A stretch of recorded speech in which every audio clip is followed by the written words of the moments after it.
ನಮಸ್ಕಾರ. ದಿನದಲ್ಲಿ ನಡೆದಂತಹ ಎಲ್ಲಾ ಸುದ್ದಿಗಳನ್ನು ತಿಳಿಸಿಕೊಡುವಂತಹ 30 ಮಿನಿಟ್ಸ್ 30 ನ್ಯೂಸ್ಗೆ ಸ್ವಾಗತ. ನಾನು ನವಿತಾ ಜೈನ್, ನನ್ನ ಜೊತೆ ಇದ್ದಾರೆ ನಾನು ಚೈತ್ರಾ ರಾಜ್. ಹಾಗಾದ್ರೆ ಯಾವ್ಯಾವ ಪ್ರಮುಖ 30 ಸುದ್ದಿಗಳಿದೆ ಅನ್ನೋದನ್ನ ಒಂದೊಂದಾಗಿ ನೋಡ್ತಾ ಹೋಗೋಣ.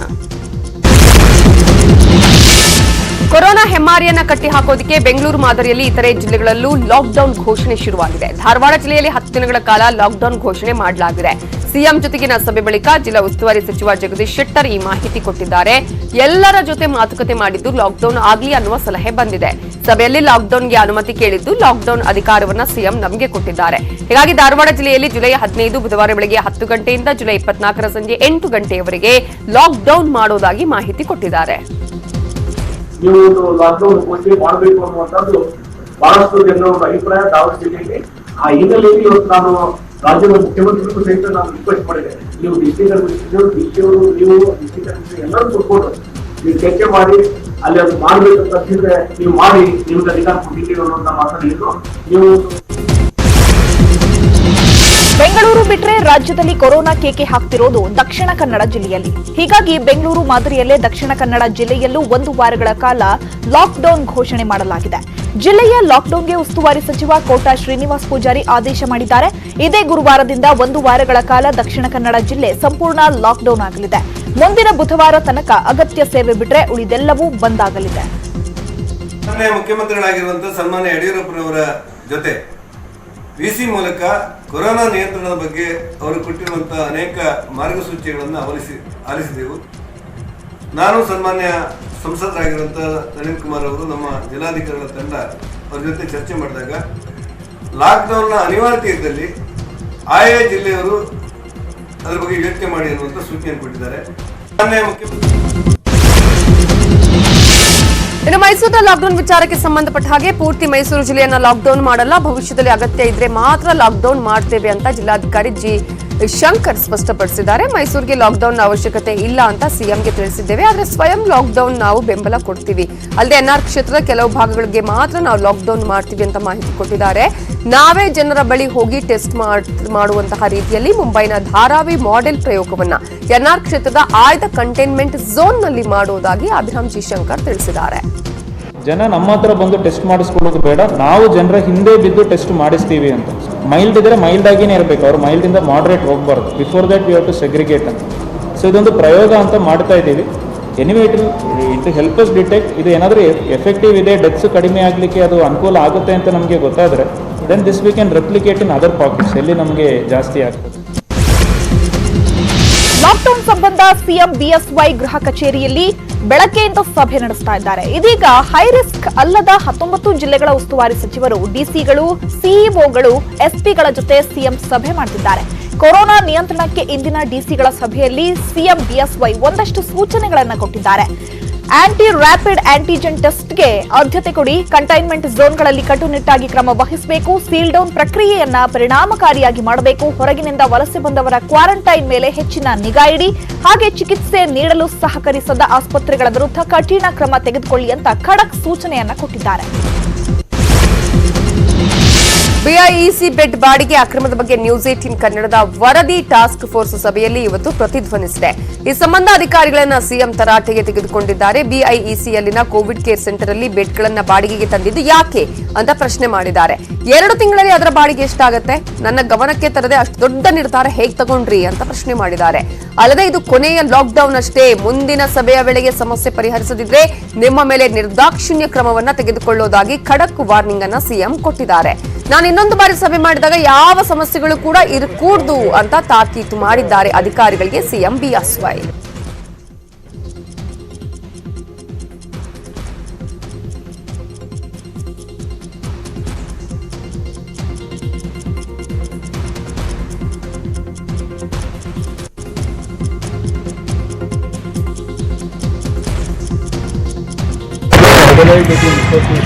ಆಂಬುಲೆನ್ಸ್ ಬಗ್ಗೆ ಮಾತಾಡಿ ನೋಡಿ. ಇವತ್ತು ಸಭೆ ಆದಮೇಲೆ ನಾನೊಂದು ಶಬ್ದ ನಿಮ್ಮ ಜೊತೆ ಯಾರನ್ನೂ ಬರೆಯಲ್ಲ, ಯಾರ ಜೊತೆ ಮಾತಾಡೋಲ್ಲ. ನಾನು ಮುಖ್ಯಮಂತ್ರಿಯಾಗಿ ಏನು ಇನ್ಸ್ಟ್ರಕ್ಷನ್ ಕೊಡ್ತೇನೆ ಅದು ಫಾಲೋ ಆಗಬೇಕಾಗುತ್ತೆ. ಅದು ಬೇರೆ ಪ್ರಶ್ನೆ ಯಾವನು ಹೇಳಕ್ಕೊಡು. 15 ಆಂಬುಲೆನ್ಸ್ ಬಗ್ಗೆ ಮಾತಾಡಿ ನೋಡಿ. ಇವತ್ತು ಸಭೆ ಆದಮೇಲೆ ನಾನೊಂದು ಶಬ್ದ ನಿಮ್ಮ ಜೊತೆ ಯಾರನ್ನೂ ಬರೆಯಲ್ಲ, ಯಾರ ಜೊತೆ ಮಾತಾಡೋಲ್ಲ. ನಾನು ಮುಖ್ಯಮಂತ್ರಿಯಾಗಿ ಏನು ಇನ್ಸ್ಟ್ರಕ್ಷನ್ ಕೊಡ್ತೇನೆ ಅದು ಫಾಲೋ ಆಗಬೇಕಾಗುತ್ತೆ. ಅದು ಬೇರೆ ಪ್ರಶ್ನೆ ಯಾವನು ಹೇಳಕ್ಕೊಡು. 15 20 ವರ್ಷದಿಂದ ಆಂಬುಲೆನ್ಸ್ ಬಗ್ಗೆ ಮಾತಾಡಿ ನೋಡಿ. ಇವತ್ತು ಸಭೆ ಆದಮೇಲೆ ನಾನೊಂದು ಶಬ್ದ ನಿಮ್ಮ ಜೊತೆ ಯಾರನ್ನೂ ಬರೆಯಲ್ಲ, ಯಾರ ಜೊತೆ ಮಾತಾಡೋಲ್ಲ. ಗದಗ ಜಿಲ್ಲೆ ಕೂಡ ಲಾಕ್ಡೌನ್ ಆಗ್ತಿರೋದ್ರಿಂದ ಇವತ್ತು ಗದಗ ನಗರ ಜನದಟ್ಟಣೆ ಹಾಗೂ ವಾಹನ ದಟ್ಟಣೆಯಿಂದ ಕೂಡಿತ್ತು. ಜನ ಲಾಕ್ಡೌನ್ ಭೀತಿಯಲ್ಲಿ ಸಾಮಾಜಿಕ ಅಂತರ ಹಾಗೂ ಮಾಸ್ಕ್ ಇಲ್ಲದೆ ಮಾರುಕಟ್ಟೆಗೆ ಲಗ್ಗೆ ಇಟ್ಟಿದ್ರು. ನಗರದ ಮಾರುಕಟ್ಟೆ ಜನ ಸಾಗರದಂತೆ ಹರಿದು ಬಂದಿತ್ತು. ಜನತಾ ಬಜಾರ್ನಲ್ಲಿ ಅಗತ್ಯ ವಸ್ತುಗಳನ್ನ ಖರೀದಿ ಮಾಡಲು ಗ್ರಾಹಕರು ಮುಗಿಬಿದ್ದಿದ್ರು. ಔಷಧಿ ಅಂಗಡಿ ಮುಂದೆಯೂ ಜನರ ಸರತಿ ಸಾಲು ಕಂಡುಬಂತು. ಪ್ರಮುಖ ನಗರದ ರಸ್ತೆಗಳಲ್ಲಿ ಟ್ರಾಫಿಕ್ ಹೆಚ್ಚಿತ್ತು. ಆದರೆ ಗದಗದಲ್ಲಿ ಸದ್ಯಕ್ಕೆ ಲಾಕ್ಡೌನ್ ಇಲ್ಲ ಅಂತ ಜಿಲ್ಲಾ ಉಸ್ತುವಾರಿ ಸಚಿವ ಸಿಸಿ ಪಾಟೀಲ್ ನ್ಯೂಸ್ 18 ಕನ್ನಡಕ್ಕೆ ಮಾಹಿತಿ ಕೊಟ್ಟಿದ್ದಾರೆ. 2 ದಿನಗಳನ್ನ ಬಿಟ್ಟು ನಿರ್ಧಾರ ಮಾಡೋದಾಗಿ ತಿಳಿಸಿದ್ದಾರೆ. ನಾಳೆ ರಾತ್ರಿಯಿಂದ ಸಿಲಿಕಾನ್ ಸಿಟಿ ಬೆಂಗಳೂರು 1 ವಾರ ಲಾಕ್ಡೌನ್ ಆಗಲಿದೆ. 1 ವಾರ ಬೆಂಗಳೂರು ನಗರ, ಬೆಂಗಳೂರು ಗ್ರಾಮಾಂತರ ಜಿಲ್ಲೆಗಳು ಸ್ಥಗಿತವಾಗಲಿದೆ. ಅಗತ್ಯ ವಸ್ತುಗಳ ಸೇವೆ ಹೊರತುಪಡಿಸಿ ಉಳಿದೆಲ್ಲ ಅಂಗಡಿ ಮುಂಗಟ್ಟು, ಕಾರ್ಖಾನೆಗಳು, ಬಸ್ ಸೇವೆ, ಆಟೋ, ಕ್ಯಾಬ್ ಎಲ್ಲ ಬಂದ್ ಆಗಲಿದೆ. ಈ ಬಗ್ಗೆ ಇವತ್ತು ಸಂಜೆ ಲಾಕ್ಡೌನ್ ಮಾರ್ಗಸೂಚಿ ಬಿಡುಗಡೆ ಆಗಲಿದೆ. ಇನ್ನು ಲಾಕ್ಡೌನ್ ವೇಳೆ ಅಗತ್ಯ ವಸ್ತುಗಳ ಪೂರೈಕೆಗೆ ಅಡ್ಡಿ ಇರೋದಿಲ್ಲ. ವೈದ್ಯಕೀಯ ಉಪಕರಣ, ಔಷಧಿ ತಯಾರಿಕೆಗೂ ಬ್ರೇಕ್ ಹಾಕೋದಿಲ್ಲ ಅಂತ ಸರ್ಕಾರ ಹೇಳಿದೆ. ಲಾಕ್ಡೌನ್ ವೇಳೆ ಅಂತರ್ಜಿಲ್ಲಾ ಸಂಚಾರಕ್ಕೆ ಬ್ರೇಕ್ ಬೀಳೋದು ಬಹುತೇಕ ಖಚಿತವಾಗಿದೆ. ಬೆಂಗಳೂರು ಲಾಕ್ಡೌನ್ 1 ವಾರಕ್ಕೆ ಮುಗಿಯೋದು ಡೌಟ್ ಅಂತಿದ್ದಾರೆ ತಜ್ಞರು. ಸದ್ಯ ಘೋಷಣೆಯಾಗಿರೋ ಲಾಕ್ಡೌನ್ 1 ವಾರವೋ 3 ವಾರ ಇರುತ್ತೋ ಗೊತ್ತಿಲ್ಲ ಅಂತ ಹೇಳಲಾಗ್ತಿದೆ. ಆಗಸ್ಟ್ 2ರವರೆಗೂ ಲಾಕ್ಡೌನ್ ಮುಂದುವರಿಯುತ್ತೆ ಎನ್ನಲಾಗಿದೆ. ಜುಲೈ ಅಂತ್ಯದಲ್ಲಿ ಹಿಂದೂಗಳ ಹಬ್ಬ ವರಮಹಾಲಕ್ಷ್ಮಿ ವ್ರತವಿದ್ರೆ ಜುಲೈ ಅಂತ್ಯದಲ್ಲಿ ಮುಸ್ಲಿಮರ ಬಕ್ರೀದ್ ಬರಲಿದೆ. 2 ಹಬ್ಬಗಳಲ್ಲಿ ಭಾರಿ ಶಾಪಿಂಗ್, ಹಣ್ಣು, ತರಕಾರಿ, ಬಟ್ಟೆ, ಕುರಿಗಳ ವ್ಯಾಪಾರ ನಡೆಯುತ್ತೆ. ಹೀಗಾಗಿ ಮತ್ತೆ ಕೊರೋನಾ ಹೆಚ್ಚಾಗೋ ಸಾಧ್ಯತೆ ಇರುತ್ತೆ. ಲಾಕ್ಡೌನ್ ಜಾರಿಯಾದ್ರೆ ಕೊರೋನಾಗೆ ಬ್ರೇಕ್ ಬೀಳಲಿದೆ. ಹಬ್ಬದ ದಿನಗಳಲ್ಲಿ ಲಾಕ್ಡೌನ್ ಮಾಡೋಕೆ ಸರ್ಕಾರ ಪ್ಲಾನ್ ಮಾಡಿದೆ ಎನ್ನಲಾಗಿದೆ. ಈಗಾಗಲೇ ಕಂದಾಯ ಸಚಿವ ಆರ್ ಅಶೋಕ್ ಲಾಕ್ಡೌನ್ ಮುಂದುವರೆಸುವ ಸುಳಿವನ್ನ ಕೂಡ ಕೊಟ್ಟಿದ್ದಾರೆ. ನಾಳೆಯಿಂದ 1 ವಾರಗಳ ಕಾಲ ಬೆಂಗಳೂರು ಲಾಕ್ಡೌನ್ ಆಗ್ತಾ ಇರೋದ್ರಿಂದ ಸಿಟಿಯ ಜನ ಇವತ್ತು ಖರೀದಿಗೆ ಮುಗಿಬಿದ್ದಿದ್ದಾರೆ. ರಾಜಧಾನಿಯ ಭಯದ ಖರೀದಿ ಮುಂದುವರೆದಿದೆ. ಅಗತ್ಯ ವಸ್ತುಗಳನ್ನು ಕೊಳ್ಳೋದಕ್ಕೆ ಕಿಲೋಮೀಟರ್ ಗಟ್ಟಲೆ ಕ್ಯೂ ನಿಂತಿದ್ದಾರೆ. ಇವತ್ತು ಜಯನಗರದ ಡಿಮಾರ್ಟ್ ಎದುರು ಜನ ಖರೀದಿಗೆ ಸಾಲುಗಟ್ಟಿ ನಿಂತಿದ್ರು. ಅಂಗಡಿ ಮುಂದೆಯೂ ಜನರ ಸಾಲು, ರಸ್ತೆವರೆಗೂ ಕ್ಯೂ ಕಂಡು ಬಂತು. ಜನರನ್ನು ನಿಯಂತ್ರಿಸೋದಕ್ಕೆ ಸಿಬ್ಬಂದಿ ಹರಸಾಹಸ ಪಟ್ಟರು. ಸರತಿಯ ಕೊನೆಯಲ್ಲಿರುವ ವ್ಯಕ್ತಿ ಮಳಿಗೆ ಒಳಗೆ ತೆರಳಲು ಕನಿಷ್ಠ 1-2 ಗಂಟೆ ಕಾದು ಖರೀದಿ ಮಾಡಿದ್ದಾರೆ. ಲಾಕ್ಡೌನ್ ಭೀತಿಯಿಂದ ಬೆಂಗಳೂರಿನಿಂದ ಸಾಕಷ್ಟು ಮಂದಿ ತಮ್ಮ ಊರುಗಳಿಗೆ ಗುಳೆ ಹೊರಟಿದ್ದಾರೆ. ಹೀಗಾಗಿ ನೆಲಮಂಗಲ ಟೋಲ್ ಬಳಿ ಟ್ರಾಫಿಕ್ ಜಾಮ್ ಉಂಟಾಗಿದೆ. ಇಲ್ಲಿದ್ದುಕೊಂಡು ಏನ್ ಮಾಡೋದು ಅನ್ನುತ್ತಾ ಜನ ಬೆಂಗಳೂರನ್ನ ತೊರಿತಾ ಇದ್ದಾರೆ. ಇನ್ನು ನೆಲಮಂಗಲ ಟೋಲ್ ಬಳಿ ಜನ ಪ್ರತಿಭಟನೆ ಮಾಡಿದ್ರು. ಕೆಎಸ್ಆರ್ಟಿಸಿ ಬಸ್ಗಳು ಪ್ರಯಾಣಿಕರನ್ನ ಹತ್ತಿಸ್ತಾ ಇಲ್ಲ ಅಂತ ಪ್ರತಿಭಟನೆಗೆ ಇಳಿದ್ರು. 10ಕ್ಕೂ ಹೆಚ್ಚು ಬಸ್ ತಡೆದು ಪ್ರತಿಭಟನೆಗೆ ನಡೆಸಿದ್ರು. ಕೆಎಸ್ಆರ್ಟಿಸಿ ಬಸ್ನಲ್ಲಿ ಪ್ರಯಾಣಿಕರನ್ನ ಹತ್ತಿಸದಿದ್ದಕ್ಕೆ ಆಕ್ರೋಶ ಹೊರಹಾಕಿದ್ದಾರೆ. ಸರ್ ಊರಿಗೆ ಹೋಗ್ಬಿಟ್ಟು 2 ತಿಂಗಳು ಇದ್ಬಿಟ್ಟು ಬರೋಣ ಅಂತ. ಇಲ್ಲೇನು ಇಲ್ವಲ್ಲ ಸರ್, ಪ್ಲಂಬಿಂಗ್ ಕಾಂಟ್ರಾಕ್ಟು ಸಂಬಂಧ ಇಲ್ಲೇನಿಲ್ಲ, ಹುಡುಗರಿಗೆ ಕೆಲಸ ಕೊಡೋಕ್ಕಾಗಲ್ಲ. ಅದರಿಂದ ಊರಿಗೆ ಹೋಗ್ಬಿಟ್ಟು ಸ್ವಲ್ಪ ದಿವಸ ನೋಡ್ಕೊಂಡೆಲ್ಲ ಬರೋಣ ಅಂತ. ವಾತಾವರಣ ಇದ್ರೆ ಕಷ್ಟನೇ ಸರ್, ಎಲ್ಲ ಏರಿಯಾದಲ್ಲೂ ಜಾಸ್ತಿ ಆಗ್ತಾಯಿದೆ, ಓಡಾಡೋಕ್ಕಾಗಲ್ಲ, ಏನಿಲ್ಲ. ಹಾಗಾಗಿ ಊರಿಗೆ ಹೋಗ್ಬಿಟ್ಟು ಮತ್ತೆ ಬರೋಣ 2 ತಿಂಗಳು ಬಿಟ್ಕೊಂಡು. ಸರ್ ಬಿಟ್ಟು ಹೋಗ್ಬೇಕು ಅಂತಿಲ್ಲ, ಸ್ವಲ್ಪ ದಿವಸ ಇದ್ದು ಬರೋಣ ಊರಲ್ಲಿ ಅಂತ. ಅದಕ್ಕೆ ಹೋಗ್ತಾ ಇದ್ದೀವಿ ಸರ್ ಊರಿಗೆ. ಬೆಂಗಳೂರಲ್ಲಿ ಏನು ಮಾಡೋಣ ಅಂತ ಊರಿಗೆ ಹೋಗ್ತಾ ಇದ್ದೀವಿ. ಕೆಲಸ ಇಲ್ಲ ಸರ್, ಏನು ಮಾಡೋದು, ಅದಕ್ಕೆ ಹೋಗ್ತೀವಿ. ಮತ್ತೆ ವಾಪಸ್ ಬರ್ತೀರಾ? ಕರೋನಾ ಎಲ್ಲ ಮುಗಿಲಿ ಸರ್, ಬರ್ತೀವಿ. ಬೆಂಗಳೂರಿನ ಸ್ಯಾಟಲೈಟ್ ಬಸ್ ನಿಲ್ದಾಣದ ಬಳಿಯೂ ಸಾಕಷ್ಟು ಜನ ಬೆಂಗಳೂರಿನಿಂದ ತಮ್ಮ ಊರುಗಳತ್ತ ವಾಪಸ್ ಹೋಗ್ತಾ ಇರೋದು ಕಂಡುಬಂತು. ಮೈಸೂರು, ಮಂಡ್ಯ, ಚಾಮರಾಜನಗರ ಜಿಲ್ಲೆಗಳ ಜನ ಕೆಎಸ್ಆರ್ಟಿಸಿ ಬಸ್ ಮೂಲಕ ವಾಪಸ್ ಊರುಗಳತ್ತ ತೆರಳುತ್ತಾ ಇದ್ರು. ತಮಿಳುನಾಡಿನಿಂದ ವಲಸೆ ಬಂದಿದ್ದವರು ಕೂಡ ಬೆಂಗಳೂರಿನಿಂದ ವಾಪಸ್ ಆಗ್ತಿದ್ದಾರೆ. ಅತ್ತಿಬೆಲೆ ಚೆಕ್ ಪೋಸ್ಟ್ ಮೂಲಕ ತಮಿಳುನಾಡಿನತ್ತ ಜನ ತೆರಳುತ್ತಾ ಇದ್ದು ಮರಳಿ ತಮ್ಮ ಗ್ರಾಮಗಳತ್ತ ಹೊರಟಿದ್ದಾರೆ. ಹೆಚ್ಚಿನ ಮಂದಿ ಒಟ್ಟಿಗೆ ಊರಿನತ್ತ ಹೊರಟಿರೋದ್ರಿಂದ ಮೈಸೂರು ರೋಡಲ್ಲಿ ಫುಲ್ ಟ್ರಾಫಿಕ್ ಜಾಮೇ ಉಂಟಾಗಿತ್ತು. ಬೆಂಗಳೂರಿನಲ್ಲಿರೋ ಆಂಧ್ರ ಹಾಗೂ ತೆಲಂಗಾಣ ಮೂಲದವರು ಜಾಗ ಖಾಲಿ ಮಾಡುತ್ತಿದ್ದಾರೆ. ಬೈಕು, ಕಾರು, ಟಾಟಾ ಏಸ್ ಮೂಲಕ ಮನೆಗಳನ್ನ ಖಾಲಿ ಮಾಡಿಕೊಂಡು ವಾಪಸ್ ಹೋಗ್ತಿದ್ದಾರೆ. ಲಾಕ್ಡೌನ್ನಿಂದ ಕೆಲಸ ಕಳೆದುಕೊಂಡಿದ್ದೇವೆ, ಹೀಗಾಗಿ ಮನೆಗಳು ಖಾಲಿ ಮಾಡ್ತಾ ಇದ್ದೀವಿ ಅಂತ ನೋವು ಹೊರಹಾಕಿದ್ದಾರೆ. ಬಾಡಿಗೆ ಕಟ್ಟೋಕೆ ಹಣವಿಲ್ಲ, ಅದರ ಬದಲು ಊರಿಗೆ ಹೋಗೋದೇ ಒಳಿತು ಅಂತ ಮನೆ ಖಾಲಿ ಮಾಡಿಕೊಂಡು ದೇವನಹಳ್ಳಿ ಮೂಲಕ ಆಂಧ್ರ ಹಾಗೂ ತೆಲಂಗಾಣ ಮೂಲದವರು ಗುಳೆ ಹೋಗ್ತಿದ್ದಾರೆ. ಹೀಗಾಗಿ ದೇವನಹಳ್ಳಿಯ ಟೋಲ್ ಬಳಿ ಭಾರಿ ಟ್ರಾಫಿಕ್ ಜಾಮ್ ಉಂಟಾಗಿತ್ತು. ಬೆಂಗಳೂರು ಲಾಕ್ಡೌನ್ ಆಗ್ತಿರೋದ್ರಿಂದ ಜನರು ಊರಿನತ್ತ ತೆರಳುತ್ತಾ ಇದ್ದಾರೆ. ಹೀಗಾಗಿ ಕೆಎಸ್ಆರ್ಟಿಸಿ ಹೆಚ್ಚುವರಿ ಬಸ್ ಸೇವೆ ಒದಗಿಸಿದೆ. ತಮ್ಮೂರಿಗೆ ತೆರಳುತ್ತಾ ಇರುವ ಜನ ನೆರವಾಗಲು ಕೆಎಸ್ಆರ್ಟಿಸಿ ಇವತ್ತು ಬೆಂಗಳೂರಿನ ಹೆಚ್ಚುವರಿ 800 ಬಸ್ಗಳ ಸೇವೆಯನ್ನ ಕೊಟ್ಟಿದೆ. ಮಧ್ಯಾಹ್ನದ ವೇಳೆಗೆ 440 ಬಸ್ಗಳು ಓಡಾಟ ಮಾಡಿದೆ. ಮಧ್ಯಾಹ್ನದವರೆಗೆ 11,466 ಪ್ರಯಾಣಿಕರು ರಾಜ್ಯದ ವಿವಿಧ ಕಡೆಗೆ ಪ್ರಯಾಣ ಮಾಡಿದ್ದಾರೆ. ನಾಳೆ ಕೂಡ ಹೆಚ್ಚುವರಿ 800 ಬಸ್ ಸೇವೆ ಇರಲಿದೆ. ಅಗತ್ಯವಿದ್ದಲ್ಲಿ ಮತ್ತೆ 200 ಹೆಚ್ಚುವರಿ ಬಸ್ಗಳ ಸೇವೆ ನೀಡೋದಕ್ಕೆ ಸಾರಿಗೆ ನಿಗಮ ತಯಾರಿಯನ್ನ ಮಾಡಿಕೊಂಡಿದೆ.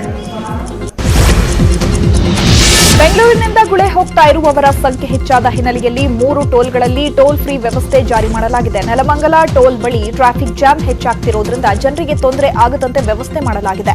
ವಾಹನ ದಟ್ಟಣೆ ಹೆಚ್ಚಾಗಿದೆ. ಅದಕ್ಕಾಗಿ 3 ಟೋಲ್ಗಳಲ್ಲಿ ವಾಹನಗಳ ಮುಕ್ತ ಸಂಚಾರಕ್ಕೆ ವ್ಯವಸ್ಥೆ ಕಲ್ಪಿಸಲಾಗಿದೆ ಎಂದು ಬೆಂಗಳೂರು ಗ್ರಾಮಾಂತರ ಎಸ್ಪಿ ರವಿ ಚಂದ್ರಣ್ಣನವರ್ ತಿಳಿಸಿದ್ದಾರೆ. ನವಯುಗ, ಲೈನ್ಕೋ ಮತ್ತು ಜಾಸ್ ಟೋಲ್ನಲ್ಲಿ ಸುಂಕ ವಸೂಲಿಗೆ ಬ್ರೇಕ್ ಹಾಕಲಾಗಿದೆ. ಕೊರೋನಾ ಸೋಂಕಿನಿಂದ ಸಿಐಡಿಯ ಡಿಜಿಪಿ ಕಚೇರಿ ಸಿಬ್ಬಂದಿ ಸಾವನ್ನಪ್ಪಿದ್ದಾರೆ. ಸಿಐಡಿಯ ಡಿಜಿಪಿ ಕಚೇರಿಯ ಸೆಂಟ್ರಿಯಾಗಿ ಕೆಲಸ ಮಾಡ್ತಾ ಇದ್ದ ಪೇದೆ ಸೋಂಕಿಗೆ ತುತ್ತಾಗಿದ್ರು. ನಿನ್ನೆ ಕಿಮ್ಸ್ ಆಸ್ಪತ್ರೆಗೆ ದಾಖಲಾಗಿದ್ದ ಪೇದೆಯನ್ನ ತಪಾಸಣೆ ಮಾಡಿದಾಗ ಕೋವಿಡ್ ಇರುವುದು ದೃಢಪಟ್ಟಿತ್ತು.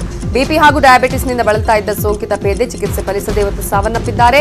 ಹೀಗಾಗಿ ಸಿಐಡಿ ಕಚೇರಿಯಲ್ಲಿ ಆತಂಕದ ವಾತಾವರಣ ನಿರ್ಮಾಣವಾಗಿದೆ. ಬಿಬಿಎಂಪಿ ಪಾಲಿಕೆ ಸದಸ್ಯರನ್ನ ಕೊರೋನಾ ಬೆನ್ನು ಬಿದ್ದಿದೆ. ಒಬ್ಬೊಬ್ಬರೇ ಸೋಂಕಿಗೆ ತುತ್ತಾಗ್ತಿದ್ದಾರೆ. ಇವತ್ತು ಮತ್ತೊಬ್ಬ ಬಿಬಿಎಂಪಿ ಕಾರ್ಪೊರೇಟರ್ಗೆ ಕೊರೋನಾ ಸೋಂಕು ದೃಢಪಟ್ಟಿದೆ. ಬಸವನಗುಡಿ ವಾರ್ಡ್ನ ಕಾರ್ಪೊರೇಟರ್ ಬಿಜೆಪಿಯ ಕಟ್ಟ ಸತ್ಯನಾರಾಯಣ ಸೋಂಕಿಗೆ ತುತ್ತಾಗಿದ್ದಾರೆ. ಈ ಮೂಲಕ ಸೋಂಕಿತ ಬಿಬಿಎಂಪಿ ಸದಸ್ಯರ ಸಂಖ್ಯೆ 5ಕ್ಕೆ ಏರಿಕೆಯಾಗಿದೆ. ಬೆಂಗಳೂರಿನ ಎಫ್ಎಸ್ಎಲ್ ಲ್ಯಾಬ್ಗೆ ಕೊರೋನಾ ಮತ್ತೊಮ್ಮೆ ಎಂಟ್ರಿ ಕೊಟ್ಟಿದೆ. ಮಡಿವಾಳದಲ್ಲಿರುವ ವಿಧಿವಿಜ್ಞಾನ ಪ್ರಯೋಗಾಲಯದ 2 ಸಿಬ್ಬಂದಿ ಕೊರೋನಾ ಸೋಂಕಿಗೆ ತುತ್ತಾಗಿದ್ದಾರೆ. ಎಫ್ಎಸ್ಎಲ್ ಲ್ಯಾಬ್ ಅಲ್ಲಿ 120ಕ್ಕೂ ಹೆಚ್ಚಿನ ಸಿಬ್ಬಂದಿ ಕೆಲಸ ಮಾಡ್ತಿರೋದ್ರಿಂದ ಆತಂಕ ಎದುರಾಗಿದೆ. ಈ ಹಿಂದೆ 2 ಸೋಂಕು ತಗುಲಿತ್ತು. ಲ್ಯಾಬ್ ಸೀಲ್ ಡೌನ್ ಆಗಿತ್ತು. ಇವತ್ತು ಒಬ್ಬರು ಹೋಮ್ ಗಾರ್ಡ್ ಮತ್ತೊಬ್ಬ ಸಿಬ್ಬಂದಿಗೆ ಸೋಂಕು ದೃಢಪಟ್ಟಿದೆ. ಹೀಗಾಗಿ ಎಫ್ಎಸ್ಎಲ್ ಲ್ಯಾಬ್ ಸಿಬ್ಬಂದಿ ತಲೆಕೆಡಿಸಿಕೊಂಡಿದ್ದಾರೆ. ರಾಜ್ಯದ ಮೂಲೆ ಮೂಲೆಗಳಿಂದ ಪ್ರಕರಣ, ತನಿಖೆ, ವಿಚಾರಣೆ ಹೆಸರಲ್ಲಿ ಅನೇಕ ಜನ ಬಂದು ಹೋಗ್ತಾರೆ. ಹೀಗಾಗಿ ಸೋಂಕು ಹರಡಿರೋ ಶಂಕೆ ವ್ಯಕ್ತವಾಗಿದೆ. ಇಲ್ಲಿನ ಸಿಬ್ಬಂದಿ ಕೆಲಸ ಮಾಡೋಕೆ ಹೆದರುತ್ತಿದ್ದಾರೆ. ಗದಗದಲ್ಲಿ ಶಂಕಿತ ಸೋಂಕಿತ ಮಹಿಳೆಯೊಬ್ಬಳು ಬಸ್ ಏರಿ ಆತಂಕ ಸೃಷ್ಟಿಸಿದ ಘಟನೆ ನಡೆದಿದೆ. ಕೊಪ್ಪಳ ಜಿಲ್ಲೆಯಿಂದ ತಪ್ಪಿಸಿಕೊಂಡು ಬಂದಿರುವ ಮಹಿಳೆ ಬಸ್ ಮೂಲಕ ಗದಗಕ್ಕೆ ಬಂದಿದ್ರು. ಈ ಮಹಿಳೆ ಗದಗ ಶಹರ ಪೊಲೀಸ್ ಠಾಣೆ ಬಳಿ ಕೆಲ ಕ್ಷಣ ಆತಂಕ ಮೂಡಿಸಿದ್ರು. ಬಸ್ನಿಂದ ಈಕೆಯನ್ನ ಕೆಳಕ್ಕಿಳಿಸಲು ಪೊಲೀಸರು ಹರಸಾಹಸ ಪಟ್ಟರು. ಸುಮಾರು 1 ಗಂಟೆಗಳ ಕಾಲ ಮಹಿಳೆ ಬಸ್ನಿಂದ ಕೆಳಗೆ ಇಳಿಲೇ ಇಲ್ಲ. ಬಸ್ ಚಾಲಕ ಹಾಗೂ ಕಂಡಕ್ಟರ್ ಕಂಗಾಲಾಗಿದ್ರು. ಕೊನೆಗೆ ಗದಗ ಶಹರ ಪಿಎಸ್ಐ ಹಾಗೂ ಸಿಬ್ಬಂದಿ ಹರಸಾಹಸ ಮಾಡಿ ಆಕೆಯ ಮನವೊಲಿಸಿ ಬಸ್ನಿಂದ ಇಳಿಸಿ ಗದಗದ ಜಿಮ್ಸ್ ಆಸ್ಪತ್ರೆಗೆ ಕರ್ಕೊಂಡು ಹೋಗಿದ್ದಾರೆ.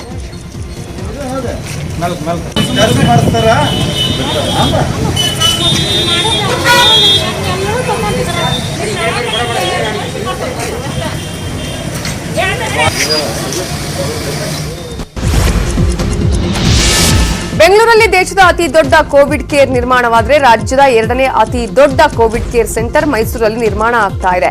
ಮೈಸೂರಿನ ಚಾಮುಂಡಿ ವಿಹಾರ್ ಸ್ಟೇಡಿಯಂ ಅಲ್ಲಿ 1000 ಬೆಡ್ಗಳ ಕೋವಿಡ್ ಕೇರಿಗೆ ಸೆಂಟರ್ಗೆ ಈಗಾಗಲೇ ಸಿದ್ಧತೆಯನ್ನು ನಡೆಸಲಾಗ್ತಾ ಇದೆ. ಜಿಲ್ಲೆಯಲ್ಲಿ ಸೋಂಕಿತರ ಸಂಖ್ಯೆ ಹೆಚ್ಚಾದಂತೆ ಚಾಮುಂಡಿ ವಿಹಾರ್ ಸ್ಟೇಡಿಯಂ ಅನ್ನ ಕೋವಿಡ್ ಸೆಂಟರ್ಗೆ ಆಯ್ಕೆ ಮಾಡಲಾಗಿದೆ. ಸದ್ಯಕ್ಕೆ ಮೈಸೂರಲ್ಲಿ 3500 ಮಂದಿಗೆ ಚಿಕಿತ್ಸೆ ನೀಡಬಹುದು. ಅದಕ್ಕಾಗಿ ಹಾಸ್ಟೆಲ್, ಸಮುದಾಯ ಭವನ, ಕಲ್ಯಾಣ ಮಂಟಪಗಳನ್ನು ಬಳಸಿಕೊಳ್ಳಲಾಗುತ್ತಿದೆ. ನಾಳೆಯಿಂದ ಕೋವಿಡ್ ಕೇರ್ ಸೆಂಟರ್ ಅಲ್ಲಿ ಸೋಂಕಿತರಿಗೆ ಚಿಕಿತ್ಸೆ ಆರಂಭಿಸುವುದಾಗಿ ಮೈಸೂರು ಡಿಸಿ ತಿಳಿಸಿದ್ದಾರೆ. ರಾಜ್ಯದಲ್ಲಿ ಜೂನ್ ತಿಂಗಳಿಗೆ ಹೋಲಿಸಿದ್ರೆ ಜುಲೈನಲ್ಲಿ ಕೊರೋನಾ ಕಂಟಕ ಹೆಚ್ಚಾಗ್ತಾ ಇದೆ. ಜೂನ್ ತಿಂಗಳಲ್ಲಿ ಕೊರೋನಾ ಪರೀಕ್ಷೆ ಮಾಡಿದವರಲ್ಲಿ ಕೇವಲ 5% ಮಾತ್ರ ಸೋಂಕು ಕಾಣಿಸಿಕೊಂಡ್ರೆ ಜುಲೈ ಮೊದಲಾರ್ಧ ತಿಂಗಳಿನಲ್ಲಿ ಪರೀಕ್ಷೆ ಮಾಡಿದವರಿಗೆ ಬರೋಬ್ಬರಿ 20% 22% ರಷ್ಟು ಸೋಂಕು ಕಾಣಿಸಿಕೊಳ್ತಾ ಇದೆ. ಜೂನ್ ತಿಂಗಳಿಗೆ ಹೋಲಿಸಿದ್ರೆ 4 ಪಟ್ಟು ಸೋಂಕಿತರ ಸಂಖ್ಯೆ ಏರಿಕೆಯಾಗ್ತಿದೆ. ಜೂನ್ ತಿಂಗಳಲ್ಲಿ ಬೆಂಗಳೂರಿನಲ್ಲಿ 5% ಮಂದಿಯಲ್ಲಿ ಸೋಂಕು ಕಾಣಿಸಿಕೊಂಡಿತ್ತು. ಆದರೆ ಜುಲೈ ತಿಂಗಳ 11ರವರೆಗೆ 22% ಮಂದಿಯಲ್ಲಿ ಕೊರೋನಾ ಸೋಂಕು ಕಾಣಿಸಿಕೊಂಡಿದೆ. ಸದ್ಯ ರಾಜ್ಯದಲ್ಲಿ 502 ಮಂದಿ ಐಸಿಯುನಲ್ಲಿ ಚಿಕಿತ್ಸೆ ಪಡಿತಾ ಇದ್ದಾರೆ. ಬೆಂಗಳೂರಿನಲ್ಲಿಯೇ 322 ಜನ ಐಸಿಯುನಲ್ಲಿ ಚಿಕಿತ್ಸೆಯನ್ನು ಪಡೆದಿದ್ದಾರೆ. ಇನ್ನುಳಿದ 10 ಸುದ್ದಿಯನ್ನ ನೋಡೋಣ ಬ್ರೇಕ್ ಆದ್ಮೇಲೆ.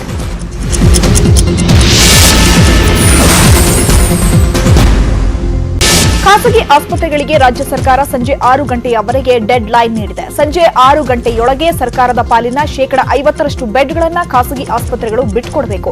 ಕಾಲಹರಣ ಮಾಡೋದು, ಸುಳ್ಳು ಹೇಳೋದು ಮಾಡಿದ್ರೆ ಮುಲಾಜಿಲ್ಲದೆ ಕ್ರಮ ಕೈಗೊಳ್ಳೋದಾಗಿ ಖಾಸಗಿ ಆಸ್ಪತ್ರೆಗಳ ಅಸೋಸಿಯೇಷನ್ ಫನಾಗೆ ಎಚ್ಚರಿಕೆ ಕೊಟ್ಟಿದೆ. ಸರ್ಕಾರದ ನಿರ್ಧಾರಕ್ಕಿಂತ ಖಾಸಗಿ ಆಸ್ಪತ್ರೆಗಳು ದೊಡ್ಡವಲ್ಲ. ಸೂಚನೆ ಪಾಲಿಸದಿದ್ರೆ ಮುಲಾಜಿಲ್ಲದೆ ಕ್ರಮ ಕೈಗೊಳ್ಳುತ್ತೇವೆ ಅಂತ ಎಚ್ಚರಿಕೆಯನ್ನ ಕೊಟ್ಟಿದ್ದಾರೆ. 3700 ಬೆಡ್ಗಳನ್ನು ನೀಡಬೇಕಿದ್ದ ಆಸ್ಪತ್ರೆಗಳು ಇದುವರೆಗೆ 1000 ಬೆಡ್ಗಳನ್ನ ನೀಡಿಲ್ಲ. ಇಂದು ಸಂಜೆ 6 ಗಂಟೆಯೊಳಗೆ ಪೂರ್ತಿ ಬೆಡ್ ಬಿಟ್ಟು ಕೊಡದಿದ್ರೆ ಮೊದಲ ಹಂತವಾಗಿ ಪ್ರಮುಖ 3 ಆಸ್ಪತ್ರೆಗಳ ವಿರುದ್ಧ ದೂರು ದಾಖಲಿಸಲು ನಿರ್ಧಾರ ಮಾಡಲಾಗಿದೆ. ಒಂದು ವಾರ ಬೆಂಗಳೂರು ಲಾಕ್ಡೌನ್ ಹಿನ್ನೆಲೆ ಮದ್ಯ ಖರೀದಿಗೆ ಮದ್ಯಪ್ರಿಯರು ಮುಗಿಬಿದ್ದಿದ್ದಾರೆ. ಬಾರ್ಗಳ ಮುಂದೆ ಮದ್ಯ ಖರೀದಿಗಾಗಿ ಕ್ಯೂ ಹೆಚ್ಚಾಗ್ತಾ ಇದ್ದು ಇವತ್ತೇ ಮದ್ಯವನ್ನ ಮನೆಯಲ್ಲಿ ಸ್ಟಾಕ್ ಮಾಡ್ಕೊಳ್ಳೋದಕ್ಕೆ ಜನ ಮುಂದಾಗಿದ್ದಾರೆ. ಒಂದು ವಾರ ಲಾಕ್ಡೌನ್ ಆದ್ರೆ ಬಾರ್, ರೆಸ್ಟೋರೆಂಟ್ಗಳು, ವೈನ್ ಶಾಪ್ಗಳು, ಎಂಆರ್ಪಿಗಳು ಎಲ್ಲವೂ ಕೂಡ ಬಂದ್ ಆಗಲಿದೆ. ಮುಂಚಿತವಾಗಿ ಮದ್ಯ ಖರೀದಿ ಮಾಡಿ ಸ್ಟಾಕ್ ಮಾಡ್ಕೊಳ್ತಿದ್ದಾರೆ ಪಾನಪ್ರಿಯರು. ನಗರದ ಕೆಲ ವೈನ್ ಶಾಪ್ ಒಂದರ ಮುಂದೆ ಜನ ಕ್ಯೂ ನಿಂತಿರೋದು ಕಂಡು ಬಂತು. ಕೆಲವೇ ಹೊತ್ತಲ್ಲಿ ಸ್ಟಾಕ್ ಖಾಲಿ ಆಗಲಿದೆ ಅಂತ ಹೇಳ್ತಾ ಇದ್ರು ಬಾರ್ ಮಾಲೀಕರು. ಸರ್ಕಾರಿ ಕಚೇರಿ, ಆಸ್ಪತ್ರೆ, ಹೋಟೆಲ್ಗಳು ಸೀಲ್ ಡೌನ್ ಆಗೋದನ್ನ ನೀವು ಕೇಳಿದ್ದೀರಾ. ಆದ್ರೆ ವಿಜಯಪುರದಲ್ಲಿ ಸ್ಮಶಾನವನ್ನೇ ಸೀಲ್ ಡೌನ್ ಮಾಡಿದ್ದಾರೆ. ಕೊರೋನಾದಿಂದ ಮೃತರಾದವರನ್ನ ಚಾಲುಕ್ಯ ನಗರದ ಸ್ಮಶಾನದಲ್ಲಿ ದಫನ್ ಮಾಡಿದ್ದಾರೆ ಅಂತ ಸ್ಥಳೀಯರು ಆರೋಪ ಮಾಡಿ ಸ್ಮಶಾನವನ್ನೇ ಬಂದ್ ಮಾಡಿದ್ದಾರೆ. ಸ್ಮಶಾನದ ಗೇಟಿಗೆ ಮುಳ್ಳು ಕಂಟಿ ಹಚ್ಚಿ ಸೀಲ್ ಡೌನ್ ಮಾಡಿ ಆಕ್ರೋಶ ಹೊರಹಾಕಿದ್ದಾರೆ. ಕೊರೋನಾ ಹಾವಳಿ ಮುಗಿಯುವವರೆಗೂ ಯಾರು ಅಂತ್ಯಕ್ರಿಯೆ ಮಾಡೋದೇ ಬೇಡ ಅನ್ನೋ ತೀರ್ಮಾನಕ್ಕೆ ಬಂದಿದ್ದಾರೆ. ಈ ಸರ್ಕಾರ ಹೇಳೋದೊಂದು ಮಾಡೋದೊಂದು ನೋಡಿ. ಕೊರೋನಾ ಟೈಮಲ್ಲಿ ದುಂದುವೆಚ್ಚ ಬೇಡ ಅಂತ ಹೇಳಿ ಎಲ್ಲದಕ್ಕೂ ಕೊಕ್ಕೆ ಹಾಕ್ತಾ ಇದೆ. ಆದ್ರೆ ಕೊರೋನಾ ನೆಪ ಹೇಳಿ ಜನಪರ ಕಾರ್ಯಕ್ರಮಗಳಿಗೂ ಕೊಕ್ಕೆ ಹಾಕಿದೆ. ಬಟ್ ರಾಜಕಾರಣಿಗಳ ಖರ್ಚಿಗೆ ಮಾತ್ರ ಮಿತಿಯೇ ಇಲ್ಲ ಆಗಿದೆ. ಶಕ್ತಿ ಕೇಂದ್ರ ವಿಧಾನಸೌಧಕ್ಕೆ ಬರ್ತಾನೆ ಇದೆ ಹೊಸ ಪೀಠೋಪಕರಣಗಳು, ನೂತನ ಕುರ್ಚಿ, ಸೋಫಾ, ವಿವಿಧ ಬಗೆಯ ಆಸನಗಳು. ಇದು ದುಂದುವೆಚ್ಚ ಅಲ್ವಾ ಅನ್ನುವಂತಹ ಪ್ರಶ್ನೆ ಈಗ ಎಲ್ಲರಲ್ಲೂ ಕೂಡ ಇದೆ. ಇದಕ್ಕೂ ಬ್ರೇಕ್ ಹಾಕಬಹುದಿತ್ತಲ್ವಾ? ವಿಧಾನಸೌಧದ ಅಧಿಕಾರಿಗಳು ಹಾಗೂ ಸಚಿವರ ದರ್ಬಾರಿಗೆ ಕೊರೋನಾ ಅಡ್ಡಿ ಆಗ್ತಾ ಇಲ್ವಾ ಅನ್ನುವಂತಹ ಪ್ರಶ್ನೆ ಎದುರಾಗಿದೆ. ಸಚಿವರಿಗೂ ನೋ ಎಂಟ್ರಿ ಅಂತ ಬೆಂಗಳೂರಿನ ಸಂಚಾರಿ ಪೊಲೀಸ್ ಪೇದೆಯ ಕಾರ್ಯವೈಖರಿ ವೈರಲ್ ಆಗಿದೆ. ನಿನ್ನೆ ಸಂಡೇ ಲಾಕ್ಡೌನ್ಗೆ ನಗರದ ಪ್ರಮುಖ ರಸ್ತೆಗಳನ್ನು ಮುಚ್ಚಲಾಗಿತ್ತು. ಈ ವೇಳೆ ಟೌನ್ ಹಾಲ್ ಮಾರ್ಗದಿಂದ ಕೆಆರ್ ಮಾರುಕಟ್ಟೆ ರಸ್ತೆಗೆ ಹೊರಟಿದ್ದ ಸಚಿವ ಅಶೋಕ್ ಬಂದ್ ಮಾಡಿದ್ದ ರಸ್ತೆಗೆ ಬಂದಿದ್ರು. ಆದ್ರೆ ಬಂದ್ ಮಾಡಿರೋ ರಸ್ತೆಯಲ್ಲಿ ಹೋಗಲು ಸಚಿವರಿಗೆ ವಿವಿಪುರಂ ಠಾಣೆಯ ಸಂಚಾರಿ ಪೇದೆ ಅವಕಾಶ ಕೊಟ್ಟಿಲ್ಲ. ಹೀಗಾಗಿ ಸಚಿವರು ವಾಪಸ್ ಹೋಗಿದ್ದಾರೆ. ಸೋಷಿಯಲ್ ಮೀಡಿಯಾದಲ್ಲಿ ಈ ವಿಡಿಯೋ ಸಖತ್ ವೈರಲ್ ಆಗಿದೆ.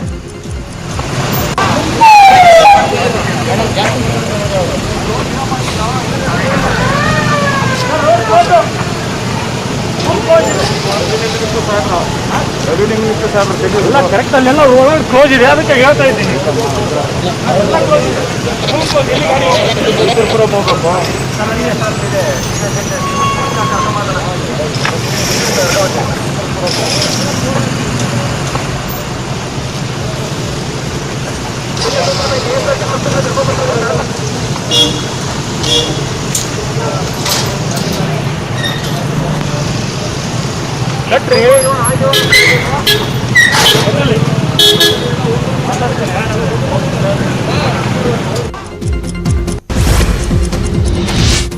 ಇನ್ನುಳಿದ ಸುದ್ದಿಯನ್ನ ನೋಡೋಣ ಬ್ರೇಕ್ ಆದ್ಮೇಲೆ.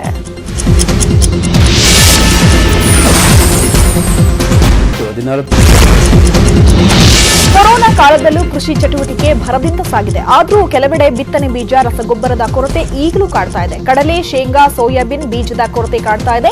ಹಾಗೆ ಸಕಾಲಕ್ಕೆ ಕೃಷಿ ಸಾಲ ಸಿಕ್ಕಿಲ್ಲ ಅನ್ನೋದು ರೈತರ ವಾದ. ಡಿಸಿಸಿ ಬ್ಯಾಂಕ್ನಿಂದ ಕೂಡ ಸಾಲ ಸಿಕ್ತಿಲ್ಲ ಅಂತಾರೆ ಅನ್ನದಾತರು. ಈ ಎಲ್ಲಾ ಬಗ್ಗೆ ಕೃಷಿ ಸಚಿವರೇ ಖುದ್ದು ನ್ಯೂಸ್ 18 ಜೊತೆ ಮಾತನಾಡಿದ್ದಾರೆ.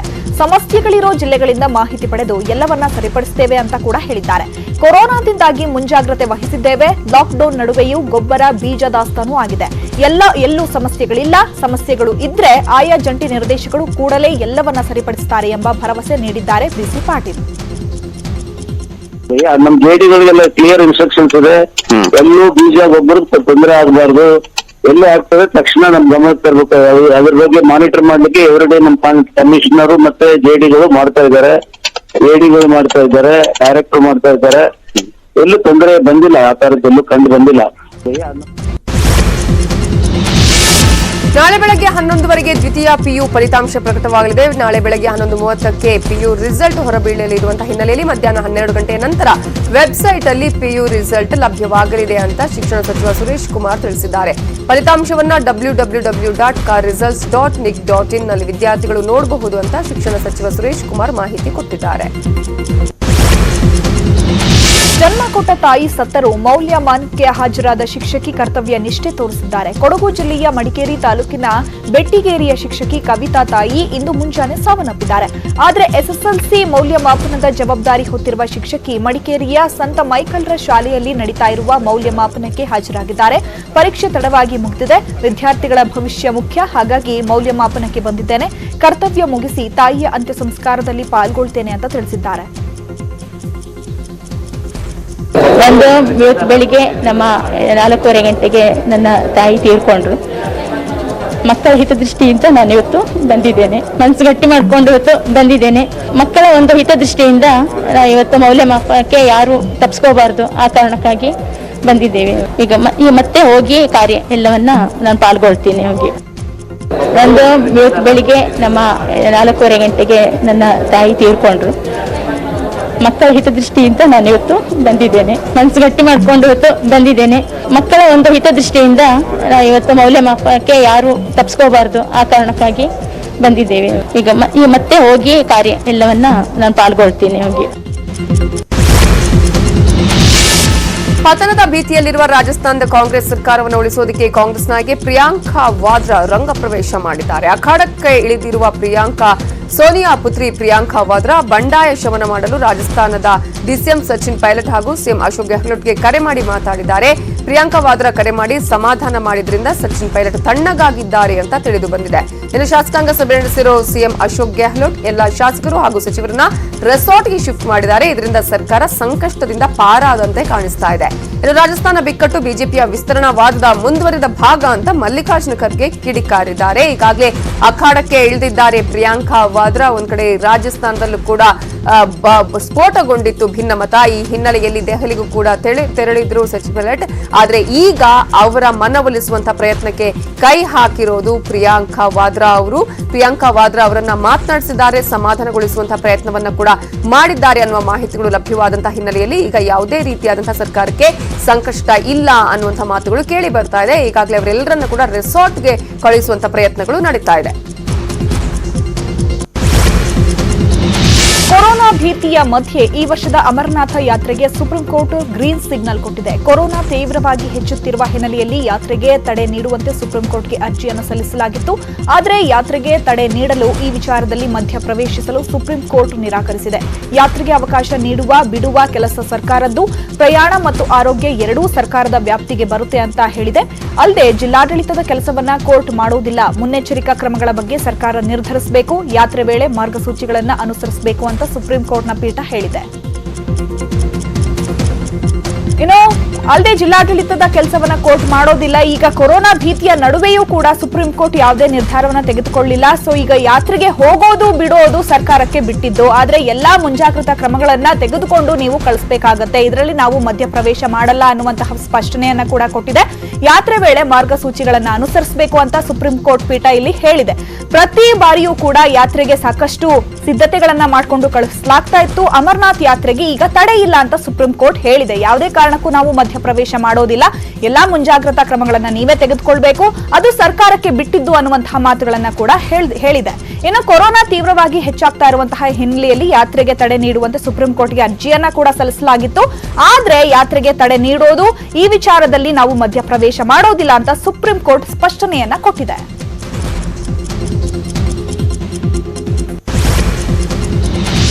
ಇದು ಇವತ್ತಿನ 30 Minutes 30 ನ್ಯೂಸ್. ನೋಡ್ತಾ ಇರಿ News 18 ಕನ್ನಡ. ಜಾಲ ನಮ್ಮದು, ಬಲ ನಿಮ್ಮದು.